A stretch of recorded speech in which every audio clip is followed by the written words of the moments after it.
चारों तरफ शहनाइयों की गूंज थी, फूलों की महक थी और मेहमानों की हंसी मजाक। लेकिन मैं अवनी लाल जोड़े में लिपटी पत्थर की मूरत बनी बैठी थी। मेरी आंखों में खुशी के आंसू नहीं, बल्कि एक अनजाना खौफ था।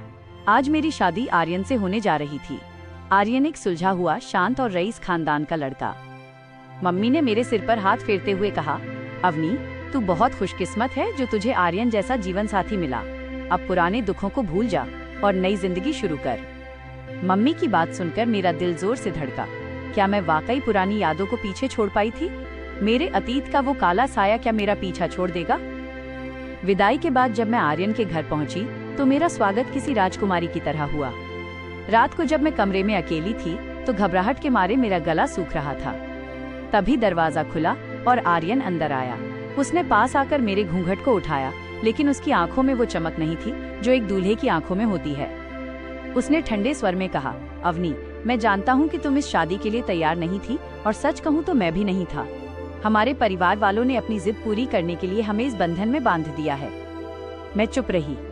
उसने आगे कहा, मैं तुम्हें पत्नी का दर्जा दूंगा। समाज के सामने तुम इस घर की बहू हो, लेकिन इस कमरे के अंदर हमारे बीच एक दीवार रहेगी। जब तक हम एक दूसरे को समझ नहीं लेते, तब तक हम सिर्फ दोस्त बनकर रहेंगे। क्या तुम्हें मंजूर है? मुझे लगा जैसे डूबते को तिनका मिल गया हो। मैंने तुरंत सिर हिलाकर हाँ कह दी।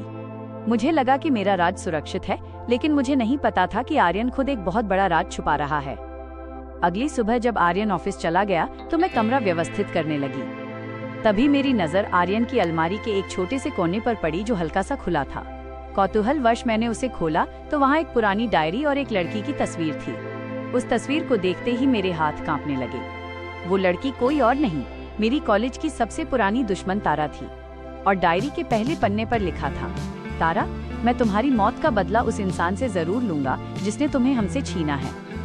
तभी पीछे से आवाज आई, तुम यहाँ क्या कर रही हो? मैंने पलटकर देखा।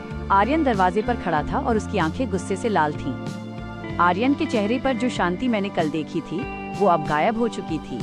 उसने झपट्टा मारकर मेरे हाथ से वो तस्वीर और डायरी छीन ली। उसने दहाड़ते हुए कहा, तुम्हारी हिम्मत कैसे हुई मेरी अलमारी छूने की?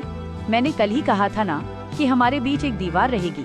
उस दीवार को पार करने की कोशिश मत करना अवनी। मेरी जुबान तालू से चिपक गई थी।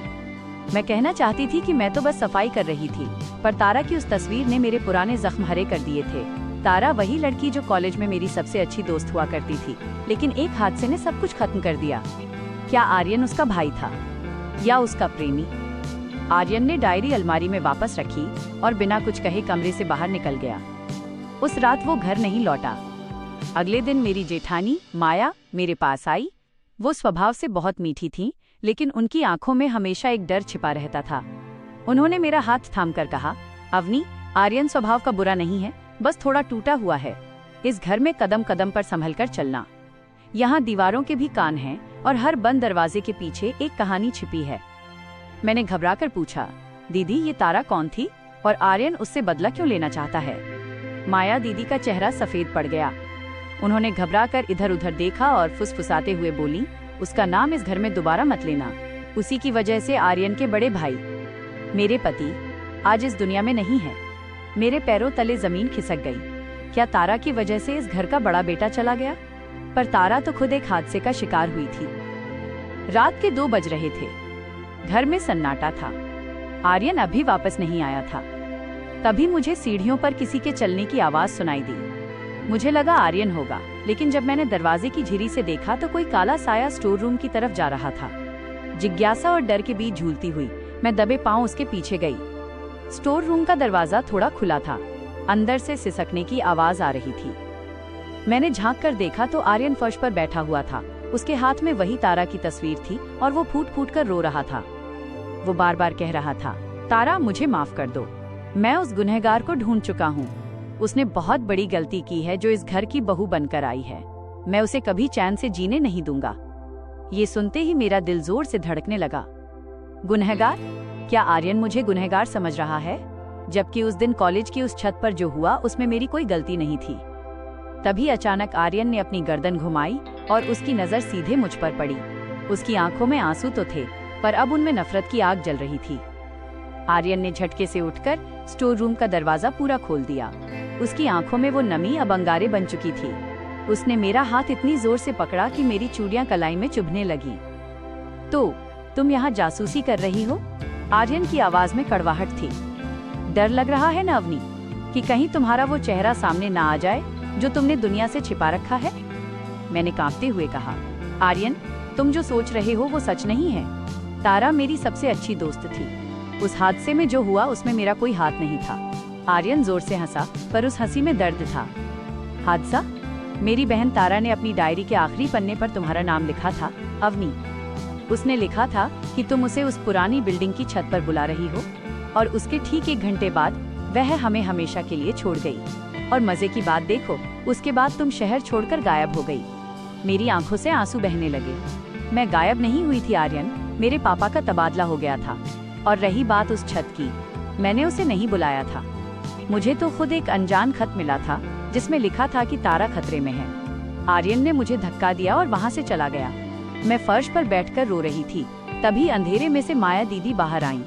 उनके चेहरे पर वैसी सहानुभूति नहीं थी जैसी कल थी। उन्होंने धीरे से कहा, अवनी, सच चाहे जो भी हो, पर इस घर में अब सिर्फ इंसाफ होगा। आर्यन तुम्हें तब तक चैन से नहीं रहने देगा जब तक तुम टूट नहीं जाती। बेहतर होगा कि तुम यहाँ से चली जाओ। उनकी बातों में चिंता कम और धमकी ज्यादा लग रही थी। तभी मेरी नजर माया दीदी के गले के लॉकेट पर पड़ी। वो लॉकेट बिल्कुल वैसा ही था जैसा तारा अपनी आखिरी फोटो में पहने हुए थी। मेरा दिमाग चकराने लगा। क्या माया दीदी और तारा का कोई पुराना रिश्ता था? मैं अपने कमरे में आई और दरवाजा बंद कर लिया। तभी मेरे पुराने फोन पर, जिसे मैंने सालों से बंद रखा था, एक मैसेज आया। अनजान नंबर था, पर मैसेज पढ़ते ही मेरे रोंगटे खड़े हो गए। लिखा था, अवनी, अगर अपनी जान प्यारी है तो आर्यन को सच मत बताना, वरना जो तारा के साथ हुआ वही तुम्हारे साथ भी होगा। याद रखना, छत पर तुम अकेली नहीं थी। मेरा गला सूख गया। छत पर हमारे अलावा कोई तीसरा भी था, और वो आज भी मुझे देख रहा है। मैंने खिड़की से बाहर देखा तो दूर गेट के पास एक साया खड़ा था जो सीधे मेरे कमरे की तरफ देख रहा था। तभी कमरे की लाइट चली गई। अंधेरे में मुझे किसी के सांस लेने की आवाज सुनाई दी। आर्यन मेरे ठीक पीछे खड़ा था। उसने अंधेरे में ही मेरा गला धीरे से सहलाया। उसकी आवाज अब ठंडी और धीमी थी। अवनी, कल हम तारा की बरसी पर उस पुरानी बिल्डिंग में जा रहे हैं, वहीं जहां सब खत्म हुआ था। सच वहीं सामने आएगा, या तो तुम्हारा या फिर इस रिश्ते का। दृश्य 11, उस पुरानी बिल्डिंग का खौफ। आर्यन मुझे उसी पुरानी और जर्जर कॉलेज बिल्डिंग की छत पर ले आया जहां 4 साल पहले तारा की जान गई थी। हवाएं बहुत तेज चल रही थीं और अंधेरा गहरा था। आर्यन ने मेरा हाथ कसकर पकड़ा हुआ था। यहीं से तारा गिरी थी अवनी। बोलो, तुमने उसे धक्का क्यों दिया? आर्यन की आंखों में पागलपन और नफरत का मिला जुला भाव था। मैंने रोते हुए चिल्लाकर कहा, मैंने नहीं दिया था आर्यन, मैं तो उसे बचाने आई थी। मुझे एक गुमनाम खत मिला था कि तारा यहाँ मुसीबत में है। जब मैं यहाँ पहुंची तो तारा पहले से ही बेहोश थी और वहाँ कोई तीसरा भी था। तभी अंधेरे में से एक ताली बजने की आवाज आई। पीछे मुड़कर देखा तो माया दीदी खड़ी थी। उनके हाथ में वही पुराना खूनी लॉकेट था। माया दीदी के चेहरे पर एक शैतानी मुस्कान थी। आर्यन चौंक गया। भाभी, आप यहाँ क्या कर रही हैं? माया दीदी ठंडी आवाज में बोली, इंसाफ करने आई हूँ आर्यन। तारा तुम्हारी बहन थी, पर वो मेरे पति यानी तुम्हारे बड़े भाई की बर्बादी का कारण बन रही थी। उसे पता चल गया था कि मैंने और मेरे मायके वालों ने तुम्हारे भाई के बिजनेस में करोड़ों का गबन किया है। वो तुम्हें सब बताने वाली थी। आर्यन के हाथ से मेरा हाथ छूट गया। माया दीदी ने आगे कहा, उस दिन मैंने ही अवनी के नाम से तारा को यहाँ बुलाया और तारा के नाम से अवनी को खत भेजा। मैंने तारा को धक्का दिया और अवनी को वहाँ देखकर सबको यकीन दिला दिया कि कातिल अवनी है। यहाँ तक कि तारा की डायरी के आखिरी पन्ने पर अवनी का नाम भी मैंने ही लिखा था। आर्यन के पैरों तले जमीन खिसक गई। उसने कांपते स्वर में कहा, तो मैंने अपनी निर्दोष पत्नी से इतनी नफरत की, सिर्फ आपके झूठ की वजह से। माया दीदी ने अचानक एक छोटी बंदूक निकाल ली। अब जब तुम दोनों सच जान गए हो तो तुम दोनों का यहाँ से जिंदा जाना मुमकिन नहीं है। पुलिस को लगेगा कि आर्यन ने अपनी बहन का बदला लेने के लिए अवनी को मारा और फिर खुद भी कूद गया। जैसे ही माया दीदी ने ट्रिगर दबाया, आर्यन ने मुझे धक्का देकर जमीन पर गिरा दिया। गोली आर्यन के कंधे को छूती हुई निकल गई। उसी वक्त पुलिस की सायरन गूंज उठी। दरअसल मैंने अपना फोन पहले से ही ऑन करके आर्यन की जेब में डाल दिया था और पुलिस को लोकेशन भेज दी थी। माया दीदी पकड़ी गईं। आर्यन फर्श पर बैठ गया और उसने अपना चेहरा अपने हाथों में छिपा लिया। कुछ महीनों बाद घर में शांति थी। आर्यन मेरे पास आया और उसने मेरा हाथ थाम लिया। उसकी आंखों में अब नफरत नहीं, बल्कि गहरा पछतावा और प्यार था। उसने कहा, अवनी, मैं जानता हूँ कि माफी के काबिल नहीं हूँ। मैंने तुम्हें बहुत दर्द दिया। क्या तुम मुझे एक मौका दोगी कि मैं इस अधूरे सच को एक मुकम्मल मोहब्बत में बदल सकूं? मैंने उसकी आंखों में देखा। मुझे पता था कि जख्म गहरे हैं, लेकिन विवान की तरह आर्यन ने भी अपनी गलती मानी थी। मैंने मुस्कुराकर उसका हाथ थाम लिया। तो दोस्तों, अवनी और आर्यन की कहानी तो सुखद मोड़ पर खत्म हुई। लेकिन क्या आप जानते हैं कि माया दीदी ने जेल जाने से पहले अवनी के कान में एक आखिरी बात क्या कही थी? उन्होंने कहा, अवनी, तुम्हें क्या लगता है कि छत पर सिर्फ मैं थी? उस रात तुम्हारे पापा भी वहीं थे। अब इस राज के पीछे क्या कहानी है? क्या अवनी के पापा भी इस साजिश का हिस्सा थे? अगर आप इसका सीजन 2 देखना चाहते हैं तो कमेंट में पार्ट 2 जरूर लिखें और चैनल को सब्सक्राइब करना न भूलें।